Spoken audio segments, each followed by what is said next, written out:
여러분 안녕하세요.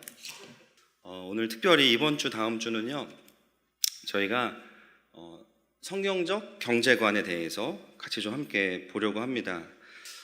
교수님은요 제가 자유역사 포럼에 가서 뵀는데요 너무나 귀한 어른이시고 또 지난 학기까지 중앙대 경제학과에서 경제학을 또 가르치시다가 이제 지난 학기부로 은퇴를 하시고 이제는 더 큰 세계관 운동을 또 하고 계십니다. 그래서 월간 월드뷰 성경적 세계관 잡지에 또 대표를 맡고 계시는데요. 오히려 은퇴하시고 더 사역이 넓어지실 것 같아요. 그래서 저희가 또 함께 이제 두 번에 걸쳐서 듣고 귀한 시간을 가지려고 합니다. 큰 박수로 귀한 교수님 모시겠습니다. 감사합니다. 제 소개를 제가 슬라이드에 좀 넣어왔더니 아마 제가 직접 한다고 그러신 것 같아요. 그 슬라이드를 좀 크게 보여주시겠습니까? 저는 31년 동안 중앙대학교에서 경제사라는 과목을 강의를 했습니다. 그래서 목사님 말씀처럼 올해 은퇴를 하고 월드비라는 잡지를 만드는 일에 열심히 하고 있습니다. 그래서 어떻게 기독교 경제학, 성경적 경제학을 강의를 하게 됐는가, 거기에 대해서 소개 겸 좀 얘기하도록 하겠습니다. 저는 4대째 기독교 가정에서 자랐습니다. 그래서 고등학교 1학년 때 교회 전도사님 따라서 온 동네 부흥회란 부흥회는 다 쫓아다니고 그래서 모여가지고 야 우리가 커서 뭐가 될래, 하나님은 어떤 분이신가, 이런 걸 가지고 밤을 새면서 얘기를 했던 그런 소시적의 사춘기 시절이 있었습니다. 그 4명 친구들이 이렇게 했는데 그 중에 한 친구는 결국 목사가 됐고, 저는 이상하게 어릴 때부터 이 목회자 된다는 것보다는 하나님의 경제학을 좀 공부하고 싶다, 이런 생각을 가졌어요. 참 지금 생각하면 이상한데 그때 우리 때만 해도 신앙 좋으면 다 신학교 가서 목사 될 때예요. 그런데 그런 생각을 이상하게 하게 됐어요. 아마 한국이 가난했고 나도 이제 가난한 동네에서 많이 살아봤기 때문에 이 경제에 좀 한맺힌 게 있었나 봐요. 그래서 그런 생각을 가졌습니다. 이 세상의 돈은 다 하나님의 돈인데 하나님이 원하시는 방향으로 쓰이는 것을 내가 한번 연구해 보리라, 이렇게 이제 청운의 푸른 꿈을 먹었습니다. 나는 원래 이과적성입니다. 외우는 거 아주 젬병이고요. 이런 표현 써도 되는지 모르겠어요.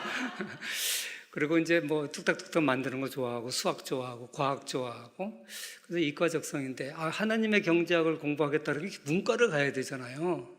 그래서 이제 할 수 없이 문과를 선택을 한 거죠. 제가 89년도에 31살의 나이에 중앙대학 조교수가 돼서 그때부터 지금까지는 내가 박사학위 받느라고 교수 되느라고 세상 경제학 공부만 했는데 이제부터 정말 하나님의 경제학 좀 공부를 해야겠다, 이런 마음을 품었습니다. 그래서 그때 기독교 세계관이라는 것을 알게 되고, 그래서 정말 하나님의 뜻이 뭘까 나름대로 오랫동안 시행착오를 했어요. 그러다 보니까 아직 책을 한 권도 못 썼어요. 막상 거기에 대해서는. 왜? 고민이 되는 거예요. 어떤 게 맞는가.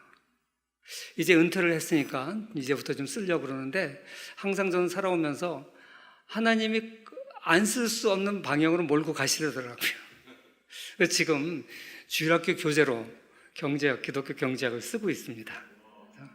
언제 나올지 잘 모르겠지만 하여간 누가 또 써달라고 간곡히 부탁을 해서 쓰고 있습니다. 그걸 하면서 하나님의 뜻에 맞는 경제학을 하려고 하다 보니까 결국은 기독교 세계관을 알아야 되겠구나. 그래서 기독교 세계관 공부하기 시작했고 기독교 세계관 운동을 시작했던 겁니다. 그래서 기독교 학문 연구회라는 것을 만들어서 우리가 공부하는 학문도 예수 그리스도 앞에 무릎 꿇리자.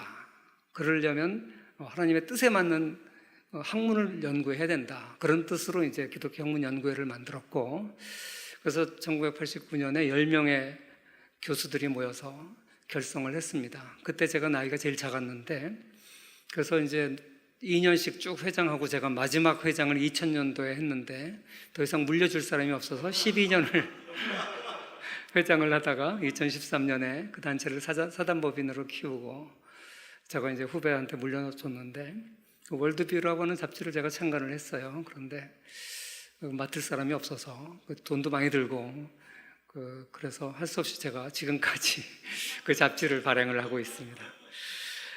뭐 이 정도 제 소개하고요. 제가 사실 오늘은 좀 딱딱한 주제를 가지고 나왔는데 기독교 경제관 관 그러면 벌써 이게 딱딱하잖아요, 그죠? 근데 오늘 목사님하고 같이 밥 먹으면서 이렇게 얘기를 해보니까 여기 참 젊은 분들이 많고 그래서 너무 딱딱한 얘기만 하던 것보다 뭐 제 삶의 경험도 좀 얘기하고 그런 것이 좋겠다 이런 생각이 들었습니다. 그래서 처음 이제 시작할 때는 제가 좀 소프트하게 제 개인 일상 제 소개도 할 겸 말씀을 좀 드리겠습니다. 사실 오래간만에 분당에 왔어요. 근데 제가 이 분당에서 처음 내 집 마련을 분당에서 했습니다. 그때 이제 당첨이 됐죠. 그게 93년도입니다. 그래서 99년까지 살다가 제가 학교가 이제 서울에 살아야겠다 싶어서 서울로 이사를 갔습니다. 그래서 사실 요새 젊은 분들의 꿈이 이제 내 집 마련 아닙니까? 저는 학위를 마치고 한국에 딱 들어오니까 대한민국에서 내가 제일 가난하더라고요. 왜? 남들은 내 친구들은 뭐 전세 보증금도 있고 뭐 월세 보증금이라도 있는데 난 단돈 100만 원도 없었어요. 뭐 결혼하자마자 미국 유학 가서 다 쓰고 뭐 양쪽 부모님이 조금 뭐 해주는 돈 다 쓰고 그리고 뭐 공부하느라고 뭐 정신 없었죠. 그리고 이제 들어오니까 집 살 데도 없고 그러니까 부모님 밑에서 이제 얹혀 살았어요. 그런데 저 부모님이 또 망해가지고 또 할 수 없이 처가살이를 또 들어갔죠. 그 처갓집 옥탑방에 이렇게 이제 살면서 아유 내 집 마을은 언제 하나. 근데 그때 뭐 자고 일어나면 집값이 오르더라고요. 88년부터 1992년까지 한 4배 올랐어요, 집값이. 근데 그래서 이제 분당 신도시를 만든 거예요. 그때 5개 신도시를. 그래서 하도 그때 이제 집값이 오르니까 신도시라는 걸 그때 이제 시작을 한 거죠. 근데 나도 이제 내 집 마련을 해야 되니까 이제 제 제도를 좀 공부해야겠다. 그래서 청약 제도도 공부하고 그러고 보니까 뭐 돈을 뭐 200만 원 이렇게 넣어놓으면 뭐 9개월 지나면 1순위가 되더라고요. 그래가지고 뭐 제가 단돈 200만 원이 없었으니까 어머님이 어떻게 이렇게 없는 살림에 완전히 망했는데 200만 원을 만들어줬어요. 근데 그 뭐 얼마나 철이 없었냐면 서랍에다 이렇게 넣어놓고 그거 은행에 넣을 시간이 없는 거예요. 얼마나 많이 젊었을 때 이제 바쁘게 뛰어다녔는지. 그리고 뭐 한 달이 지났는지 2달이 지났는지 있는데 신문에 그게 200만 원이 300만 원이 된 거예요. 50% 올랐어요. 청약 넣어야 되는 돈이 지금 200만 원하고 그때 200만 원이 좀 다르죠. 그래서 이제 나는 그런지도 모르고 있는데 어머니가 또 오더니 야, 너 그 은행에 넣었지? 그러더라고. 그래서 돈도 모르고 아무것도 몰랐어요. 뭐 그래가지고 이렇게 하니까 탁 째려보고 나가시더니 또 어떻게 100만 원을 더 만들어서 주시면서 빨리 넣으라 그러더라고요. 그래서 그 다음날 넣으니 혼날까봐 갖다 넣었어요. 근데 그 후 20년 동안 안 올랐어요. 청약예금 300만 원 안 올랐어요. 아무튼 그래 놓고 이제 9개월이 지나야 1순위가 되니까 그리고 처가살이를 하고 있는데 어느 날 이제 제가 1순위자가 된 거예요. 요새는 뭐 젊은 사람들 30, 40대는 뭐 서울에서 집 청약도 못 한다 그러대요. 근데 그때는 그래도 분당 이거 5개 신도시 생기는 바람에 9개월만 지나면 이제 청약할 수 있는 자격이 주어졌어요. 가능한 한 경쟁률이 낮은데 그때 당시 100대 1 그랬어요. 분당에 처음에 올 때. 뭐 여기 길도 없었고 모델하우스 분당에 있는데 일요일 같은 날 토요일 날 쉴 때 사람들이 모델하우스에 하도 몰려와가지고 이 분당에 한번 이렇게 양재에서 분당까지 오는데 2시간 걸렸어요. 그러니까 사람들이 이제 분당 가는 게 천당 가는 것보다 어렵다고 그랬던 시절입니다. 어떻게 하면 당첨 확률을 높일까? 제일 지하철에서 먼데 곧 망할 회사. 그 라이프였어요 그때. 라이프 주택. 지금 망하고 없죠. 그래서 라이프 주택을 딱 찍었어요. 그랬는데 그때는요 이 합격자가 발표가 신문에 났어요. 무슨 고시 발표나겠지. 웃기는 얘기죠 사실. 그래가지고 근데 발표 날짜인지도 난 모르고 지하철 타고 어딜 가고 있는데 옆에 아주머니가 신문을 펴가지고 막 신문에 깨알만하게 이제 분당, 산범, 평촌, 일산 해가지고 단지별로 쫙 이름이 나오는 거예요. 합격자 발표가 신문 몇 장에 나오는 거예요. 요새 주식 시세 나오듯이. 옆에 사람이 아줌마가 보더라고요. 그래서 이렇게 못 봤는데 뭐 될 리가 없지. 제가 이렇게 보는 걸 봤나 봐요. 아저씨도 넣었어요? 그러더라고요. 그래서 그랬더니 끄떡끄떡 했더니 보세요. 그러면 주더라고요. 그래서 이제 딱 분당, 샛별마을, 라이프, 가나다 순으로 딱 내 이름이 있는 거예요. 그래서 첫 번에 딱 한 번 넣었는데 이게 꿈이냐 생시냐 그러는데 저 이제 4대째라 그랬는데 우리 할아버님이 교회를 세우셨어요. 그리고 이제 아버님이 그 동네에서 조금 더 큰 동네로 이렇게 이사를 오셔서 거기다 다시 또 교회를 세우셨어요. 그리고 우리 할머니들이 이제 시집 올 때 할머니도 그렇고 아버님도 그렇고 교회 종탑을 해왔어요.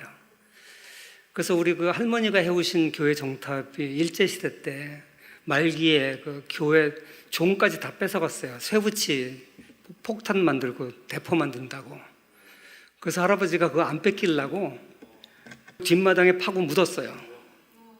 그래서 안 뺏겼는데 그 다음엔 그것까지 뺏겼어요. 그래가지고 뺏기고 얼마 있다 해방이 됐어요.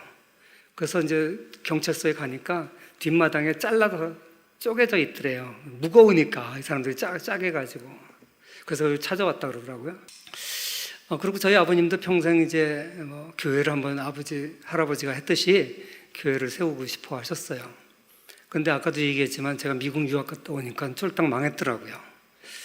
그래가지고 있는데 그 집에 이제 빚이 많아서 제가 이제 아버님이 저한테 묻더라고요. 그래도 꼴에 경제학 박사라고 아들한테 어떻게 했으면 좋겠냐 묻더라고요. 그래서 제가 이렇게 보니까 이자로 다 나가요. 빚을 내서 이자를 무는 이제 형국이더라고요. 그래서 아버님 빨리 집을 팔아서 일단 이자를 빚을 갚는 게 좋겠습니다. 그래서 팔고 났더니 빚이 2천만 원 남고 딱 현금 2천만 원을 못 갚았어요. 그러니까 왜냐하면 이제 어디 가서 전세라도 살아야 될 거 아니에요. 그래서 이제 제가 이제 중앙대학에 있으니까 중앙대학에 내려다보는 산 꼭대기에 5층짜리 빌라에 이제 2천만 원 전세로 간 거예요. 그리고 이제 유일한 낙이 저 아들 중앙대학 교수 됐다고 그 쳐다보는 거예요. 제 월급이 우리 집안의 유일한 수입이고 제 동생도 유학 가려고 준비하고 있고 막내 동생은 군대가 있고 그러니까 뭐 아들 셋밖에 없는데 다 아직 어리고 제 장남이니까 뭐 유일한 소망이 이제 저 하나 얼굴 쳐다보고 있는 거예요. 근데 이제 제가 처가살이 하니까 주말마다 바리바리 싸가지고 이제 토요일이면 부모님 댁에 그 조그만 집에 가서 저녁 차려드리고 아침 차려드리고 부모님은 부모님 교회 가고 저는 그때 사랑의 교회 출석하고 있었어요. 유학 가기 전부터 사랑의 교회를 다녔기 때문에 그래서 이제 사랑의 교회를 가고 그렇게 했었는데 어느 날 주일날 아침에 교회 가려고 막 준비하고 있는데 저희 부부를 불러요. 그래서 갔더니 이렇게 앉혀놓고 그 기도를 하자 그러면서 봉투를 하나 이렇게 앞에 놔뒀어요. 그래서 무슨 봉투입니까? 그랬더니 그동안 그렇게 어려움을 겪으면서도 한 20년 동안 적금 부은 게 있었어요. 근데 그걸 안 깼어요. 왜? 이제 이거는 그래도 내 아들들 결혼이나 유학 보낼 때 쓴다 그래서 안 깨고 놔둔 건데 교회에서 건축을 하게 된 거예요. 근데 그 장로님들이 다 반대하는 거예요. 아버님만 찬성을 했어요. 초대 장로셨는데 그 교회. 그래가지고 이제 교회를 이제 막상 이제 짓기로 결정이 되어서 헌금 작정을 하는데 아버님이 작정을 하신 모양이에요. 근데 그날이 1,000만 원 타는 날이에요. 전 재산이 지금 빵이에요. 빵. 2천만 원 빚 있고 2천만 원 전세 보증금 있고 재산이 빵이에요. 그래서 딱 1,000만 원 이제 20년 부어서 탄 거예요. 근데 하는 얘기가 야 이제 네 동생 유학도 가야 되고 네 동생 결혼도 해야 되고 둘이나 동생이 있고 이제 다 장남인 네 어깨에 달렸는데 재산이라고는 이거 딱 하나 있는데 내 평생에 교회 한번 세워보는 게 꿈이었는데 이제는 내가 형편이 안 돼서 틀렸으니까 지금이라도 내가 이걸 하나님한테 바치고 싶은데 너희 우리 부부가 장남 너희 부부가 동생들을 다 책임져야 되니까 너희들 동의를 구하겠다 그 얘기를 하는 거예요. 근데 내가 그걸 듣고 나서 저 눈물이 핑 돌았어요. 그때도. 왜? 우리 아버님이 군 출신이에요. 그래서 한평생 강한 6.25 때 소대장 출신이고 항상 자식 앞에서 약한 모습을 보인 적이 없어요. 그런데 우리 부부한테 동의를 구하는 그 모습을 보고 정말 그때 눈물이 핑 돌았어요. 그런데 아내가 옆에 있는데 어머니가 또 이제 아내한테 네가 맏며느리인데 너한테도 다 짐이 가는데 괜찮겠냐. 그래서 집사람도 참 지금 생각하면 고마워요. 우리는 우리가 다 젊으니까 알아서 살 수 있어요. 걱정하지 마시고 어머니 아버지 돈이니까 알아서 쓰세요. 그래서 그럼 우리가 기도하자. 그래서 그걸 놓고 내서 기도를 했어요. 하나님한테 바칩니다. 그리고 이제 나서 한 달 있다가 제가 당첨된 거예요. 근데 제가 그때 46평짜리 좀 큰 평수를 넣었어요. 근데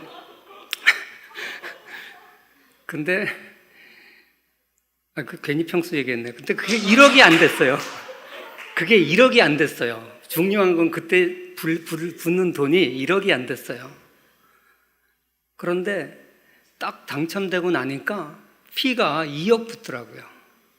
피가. 100대 1 그러니까. 그래서 아버님이 그 소식을 이제 전해드렸더니, 왜냐면 저희 어머니는 계속 넣었는데 안 됐거든요. 그 소리 듣더니, 정말 어느 목사님이 사람은 하나님의 집을 짓고 하나님은 사람의 집을 짓는다 그러니 그 말이 딱 맞네 그러더라고요. 근데 제가 유학 갈 때 저희 어머님이 저한테 거기서 기도하고 오시더니 산기도를 갔는데 너 장학금 받고 유학 간다 그러더라고요. 그때 당시에 저희 단독주택에 살았는데 집이 3천만 원이었어요. 집값이. 그 시대는 그랬습니다. 아파트 한 채 30평대가 다 3천만 원 하고 그럴 때예요. 그러니까 분당에 40몇 평짜리 그때 1억이 안 갔죠. 그래서 근데 제가 유학 가려고 이렇게 찾아보니까 1년 등록금이 3만 불이더라고요. 그러니까 그 집 팔면 딱 제 1년 등록금이에요.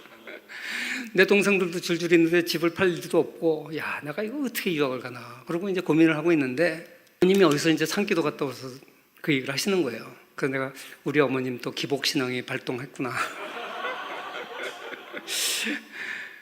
그래서 이제, 우리 어머니 참 쓸데없는 꿈을 꾼다. 그랬는데, 그 과정 기니가 생각을 하겠어요. 진짜.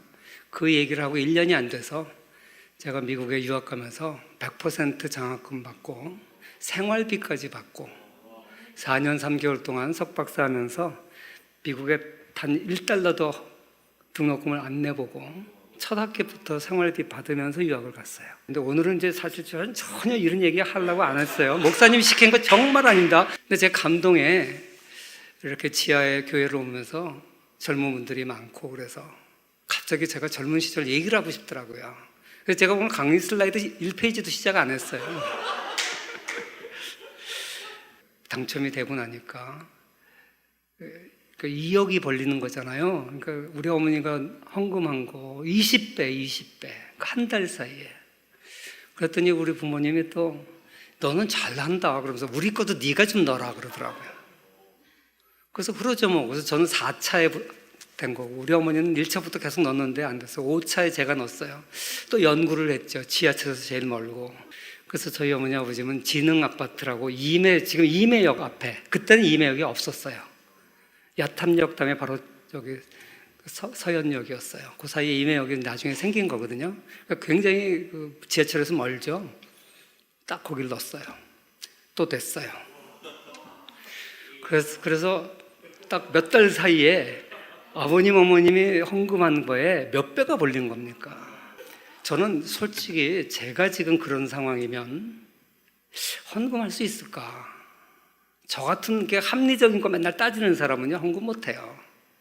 근데 저희 아버님이 한평생 신앙생활을 하면서 6.25 전쟁의 그 험난한 전쟁터에서도 할아버지 기도로 기적같이 살아나서 오시고 뭐 이런 그 간증들이 수없이 쌓이다 보니까 그런 믿음이 있으셨던 것 같아요. 아무튼 제가 이제 젊었을 때 뭐 집 마련하는 얘기를 괜히 분당에 오다 보니까 하게 됐어요. 그래서 여기 와서 아까 이렇게 들어오는데 그때는 저도 젊었으니까 빨리 오면 애들 데리고 자전거 타고 중앙공원에 자전거 타고 산에도 다니고 뭐 그랬던 게 주마등 같이 싹 생각나더라고요. 그래서 꼭 고향 온 것 같은 느낌이고요. 젊은 시절은 잠깐 살아도 그게 왜 지금 생각하면 제일 인생이 아름다웠던 시기였어요. 내 집 마련이라고 처음 해서 이제 직장 제대로 갖고 이제 안정적인 삶을 시작하면서 너무 하나님의 은혜에 감사해서 제가 딸 이름을 은혜라고 줬어요.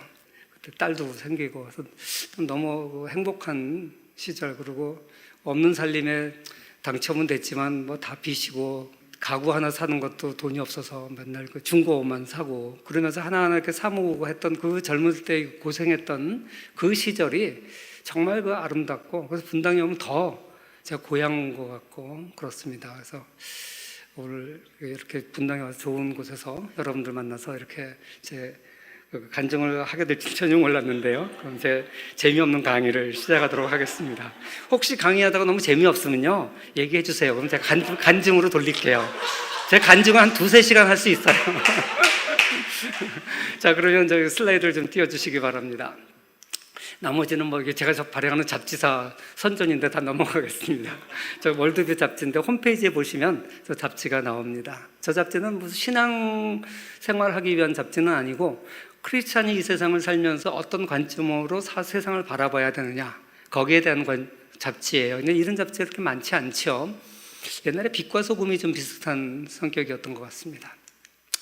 자, 그래서 오늘은 여러분들한테 기독교 경제관, 성경적 경제관에 대해서 말씀을 드리도록 하겠습니다.